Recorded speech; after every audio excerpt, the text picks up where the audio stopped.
Buenas tardes, esto es Welcome to Chepe, un programa para las personas antirracistas. Porque esta semana la diputada del Partido de Integración Nacional, Patricia Villegas, dijo lo siguiente durante la sesión legislativa del martes. Pido disculpas acá a los costarricenses que se sintieron ofendidos por la sección que ha sacado el periódico La Nación, siempre con tinte amarillista y en este caso racista. Quienes me conocen, que son muchísimas personas, saben cómo soy y que yo siempre me expreso con respeto ante cualquier persona de cualquier clase económica, social y de color. Para contarles la historia completa, el periodista de La Nación, Aarón Sequeira, reveló que el 3 de febrero, en el chat oficial de WhatsApp de los diputados, Villegas envió un mensaje que decía que el jugador de fútbol Joel Campbell era, y cito, el único negrito productivo. Este mensaje generó una enorme molestia en el diputado y jefe del Partido de Restauración Nacional, Eduardo Cruikshank, quien consideró esta expresión como una racista. Al parecer, Cruikshank le dijo que debería de tener más cuidado a la hora de escribir. Para peores, en vez de disculparse y dejar el tema atrás, Villegas le reclamó a Cruikshank la queja, alegando que durante su campaña Cruikshank usaba el eslogan "Voto sí por el negro". Encima, Villegas dijo, y cito, "¿Cómo entender la postura que me indican aquí si el mismo negrito", refiriéndose a Cruikshank, "apunta con su dedito cuando así le dicen"? Tras una consulta de La Nación, Villegas dijo, y cito de nuevo, que don Eduardo Cruikshank haya sido subjetivo y lo malinterpretar es problema de él, pero en ningún momento yo estoy faltando al respeto ni a la verdad del contexto de lo que estoy contestando. No queda más señalar lo obvio, que es que el reclamo de Cruikshank no solo es en torno a la palabra negrito, sino que su comentario hace referencia a que todas las demás personas afrodescendientes no son productivas. Luego de que el chat se revelara, la diputada usó casi 5 minutos para defender su mensaje, alegando que es humor y felicitación cariñosa. Pareciera que hoy los políticos son más comediantes que legisladores, ya que cada deslumbrante exposición de sus pensamientos, ya sean racistas, misóginos u otros, son chistes. Pero bueno, en realidad parece que el único chiste somos nosotros cuando estos son los políticos que se supone nos representan. Me parece inoportuno que como humanos, siempre que nos señalan algún comportamiento problemático, nuestra reacción inmediata es enojarnos e intentar defender nuestra identidad, y que al final del día es solo una construcción social. Habiendo dicho eso, es claro que el racismo, el machismo, la xenofobia y la homofobia, solo por decir algunos, son parte de nuestro condicionamiento y todos en cierta medida somos eso. No estoy diciendo que esto haya sucedido necesariamente adrede, muchas veces es un proceso que se da inconscientemente porque todas estas características son intrínsecas de nuestra sociedad. Entonces, ¿por qué se nos hace tan difícil partir de ahí, aceptar eso y cuando nos equivocamos disculparnos honestamente? En otro tema denso, hablemos de la polémica publicación del diario La Extra al exponer al público parte del documento de 34 páginas que la exesposa del candidato a la presidencia, Rodrigo Chávez, presentó para pedirle el divorcio. Aquí es importante señalar que esta noticia se convirtió en interés público no solo por el contenido de este documento, sino además porque se trata de un candidato a la presidencia, una persona que si queda electa sería el máximo representante del país ante el resto del mundo. Pero bueno, veamos qué fue lo que pasó. El documento publicado fue emitido por un tribunal del condado de Franklin en Columbus, Ohio. Este es de 1994 y en él hay lo que el diario alega es una lista de las parejas sexuales del candidato y textos que el candidato escribió con su puño y letra en las que describe dichas relaciones. Según la ex esposa de Chávez, algunas de ellas eran mujeres con las que Chávez admitió haber salido antes de casarse. Además, aseguró que no sabía de las infidelidades, pero que al enterarse de esto tuvo miedo de haber contraído enfermedades de transmisión sexual. Ahora, aquí no pretendemos hacer evaluaciones subjetivas sobre el carácter moral de la vida privada de un candidato y su pareja, y menos en algo tan volátil como un proceso de divorcio. Es cuestión de cada persona decidir si eso tiene injerencia o no sobre su decisión electoral. Aquí simplemente les explicamos qué es lo que el documento dice y la controversia sucedida, pero bueno, el documento sigue. En estos mismos textos escritos por el candidato a la presidencia, Rodrigo Chávez, se encuentra el uso de las siguientes frases y citamos: "Dios hizo a la mujer de la costilla del hombre, por lo tanto el hombre tiene el derecho de romperle las costillas a la mujer". Otra cita es: "Una mujer es la equivocación del hombre. La mujer es un animal de pelo largo pero de inteligencia corta". Y como respuesta a esta publicación, Chávez aseguró en una entrevista para Columbia que hay una campaña sucia en su contra. Sus seguidores, por su lado, tomaron las redes sociales para realizar aclaraciones y defender al candidato, al decir que todo esto se trata de un chiste publicado en una página web en el 2009. A pesar de eso, Es importante aclarar que los poemas o chistes, fueran de su autoría o no, sí fueron copiados y escritos por el candidato Rodrigo Chávez con su propio puño y letra. Pero aquí no termina la historia, porque según el documento, Chávez usó su relación matrimonial solo para conseguir el apoyo monetario del padre de la declarante mientras completaba sus estudios de posgrado. Según su ex esposa, además de usarla para financiar sus estudios, al separarse, Chávez tomó más de $4,000 del fondo común del matrimonio sin avisar. Él mismo admitió que tomó aproximadamente $600 de los montos. Como le dicen, Tinder Swindler. Por su parte, su jefa de campaña, Jocelyn Chacón, le pidió al candidato por el Partido de Liberación Nacional, José María Figueres, que firme un documento para garantizar lo que ellos llaman una campaña de altura. Figueres se refirió a este tema durante una conferencia de prensa luego de reunirse por primera vez con los diputados electos del partido. Personas en el chavismo han venido hablando de que tengamos una campaña de altura. Y aquí, por supuesto, lo que hay que definir es cuál campaña de altura, qué significa una campaña de altura. Nosotros hemos venido desde el primer momento en una campaña de altura y en esa campaña seguiremos. Además, según Colombia, Chacón le pidió a los medios de comunicación que firmen este acuerdo para limitar la discusión en campaña y excluir temas como el de la sanción del Banco Mundial. Pero esta no fue la única nota que salió esta semana en torno al candidato Rodrigo Chávez, ya que la ex candidata por el partido Unidos Podemos, Natalia Díaz, le dio la adhesión a Chávez, quien reveló que de ganar le daría a Díaz el puesto de jefa del equipo de transición al gobierno. Lo interesante acá, además de que esto se parece un poco a las movidas del PAC, es que durante el debate de Teletica, Díaz criticó fuertemente a Chávez cuando dijo que la orgía con 6 especies de animales que le ofreció a sus subalternas en el Banco Mundial solo fue un chiste. Ella publicó este tweet en el que se lee: no se puede minimizar ni considerar un chiste las conversaciones incómodas hacia las mujeres con temas sexuales de parte de un candidato a la presidencia.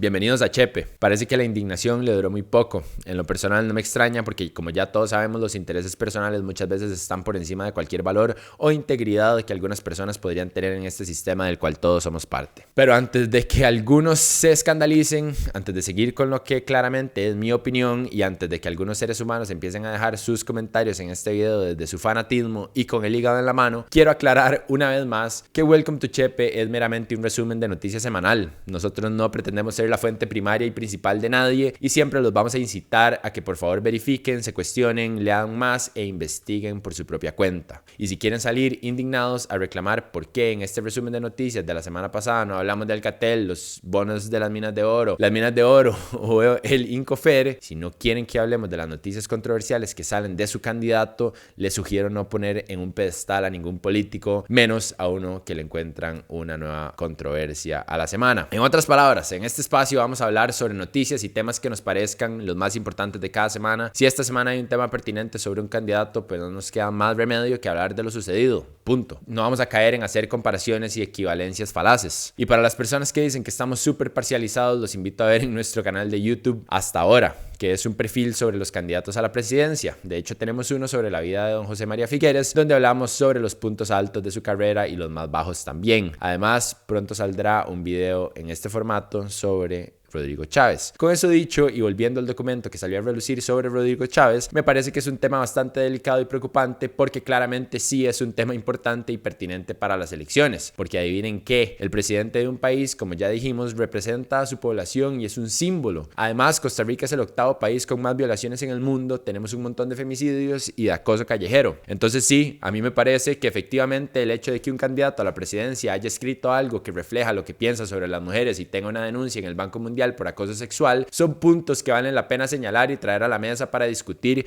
porque de eso se trata la libertad de expresión. Eso no tiene nada que ver con apoyar o defender a otro candidato. Por ahí he visto en redes sociales a personas intentar defender lo indefendible, diciendo que algunas de esas citas no son propias de él, que son chistes, entre otras justificaciones, y ante estos argumentos yo les pregunto, ¿no es igual de grave que alguien reproduzca ideas misóginas? Al rato ya hace falta un poco de introspección cuando estamos dispuestos a poner las manos en el fuego, defender a capa y espada a cualquier candidato a la presidencia. Vean cómo les fue a los partidarios del PAC que celebraron el supuesto comienzo de una nueva era política en Costa Rica. Todos estamos conscientes que criticar a algún candidato no nos debería de ofender o de enojar porque no tiene nada que ver con nosotros, ¿verdad? Y que ningún candidato nunca ha sido un héroe y que son solo seres humanos. Ya, por favor, paren de irse de ride.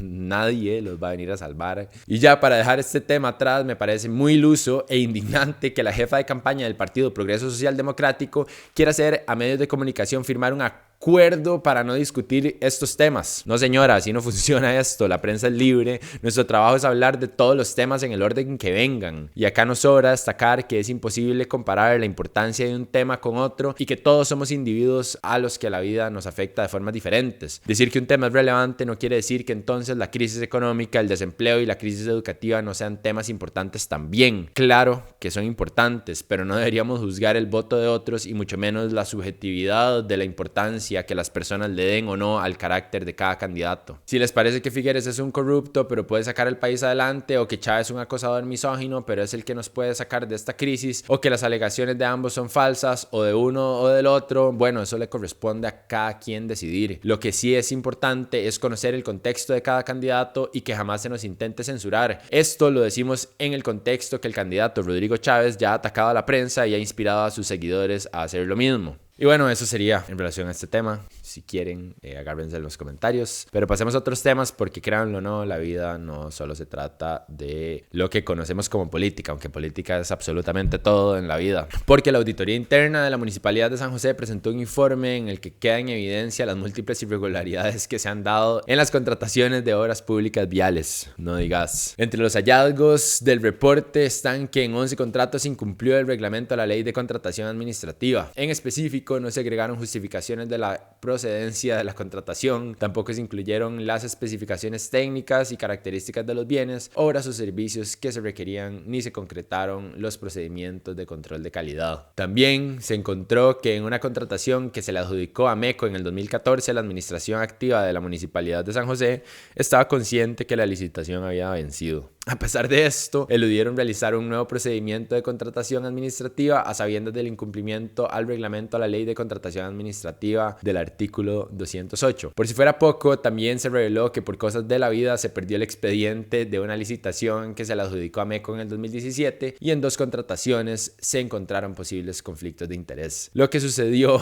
es que en esas obras era necesario subcontratar un laboratorio de calidad y MECO tomó la decisión de contratar al ITP a pesar de que uno de sus representantes es familiar de un miembro de la junta directiva del ITP. La conclusión general a la que llegó el informe es que, y cito, las actividades realizadas se ven afectadas negativamente por las situaciones sujetas a mejoras señaladas en el presente informe. El debilitamiento del control interno aumenta el riesgo de posibles fraudes y actos de corrupción. Y a todo esto, una vez más, quiero preguntar por qué Simelia Solís y Carlos Cerdas están en la cárcel, los mandos medios y no tan medios del CONAVI y el MOPT no le están. Pero bueno, la comisión que investiga la corrupción en las obras viales en los casos Diamante y Cochinilla acordó llamar a comparecer al alcalde Johnny Araya, al auditor interno de la municipalidad Israel Barrantes y a Marco Castro, proveedor de la municipalidad. Entonces nos vamos a mantener pendientes de qué sucede para informarlos al respecto. Pero por el momento les pregunto, ¿les asombra alguno de estos hallazgos? ¿No les parece que es evidente la cantidad de irregularidades que suceden ahí adentro? También esta semana los diputados de la Comisión de Derechos Humanos aprobaron con 5 votos a favor y 1 en contra el proyecto de ley que busca castigar con penas de hasta 35 años de cárcel a quien mate a otra persona por un crimen de odio. La única diputada que votó en contra fue la de Nueva República, Nidia Céspedes. La idea de este proyecto es agregar un inciso al artículo 112 del Código Penal para agregar la pena de entre 20 y 35 años por crímenes de odio, incluida la opinión política, situación migratoria, orientación sexual, identidad o expresión de género, discapacidad o características genéticas. También se quiere incluir una pena de 6 meses a 3 años de prisión por el delito de discriminación racial. Incluso se quiere reformar el artículo 123 para que se cree un título de delitos contra los derechos humanos en el que se incluye la tortura, el genocidio y etnocidio. El siguiente paso es remitir el proyecto a la Asamblea para que se abra el proceso de presentación de mociones antes de aprobarlo en primer y segundo debate. Pero bueno, ¿saben quiénes no han adquirido licitaciones irregulares? Nosotros. Por eso es importante que nos apoyen en Patreon. Si les gusta Welcome to Chepe o cualquier otro contenido que hagamos en No Pasa Nada, los instamos a que por favor nos ayuden a mantener nuestra existencia. Si nos siguen en Instagram, por favor suscríbanse a YouTube. Y si aún no nos siguen en Instagram, por favor háganlo. Sé que a veces suena repetitivo, pero nos vendría súper bien que se suscriban a nuestro Patreon, donde nos pueden empezar a colaborar por $3 al mes. Como ya les hemos dicho, para nosotros esto hace toda la diferencia y nos permite mantenernos como un emprendimiento independiente. Además de que si se convierte en nuestros Patreons van a tener acceso a contenido extra en el que no hay ningún tipo de restricciones, entre estas la cobertura que dimos de la noche de las elecciones en primera ronda. Muchísimas gracias a todos a los que ya nos apoyan. Ahora comienza una bellísima sección llamada Nos van a clavar.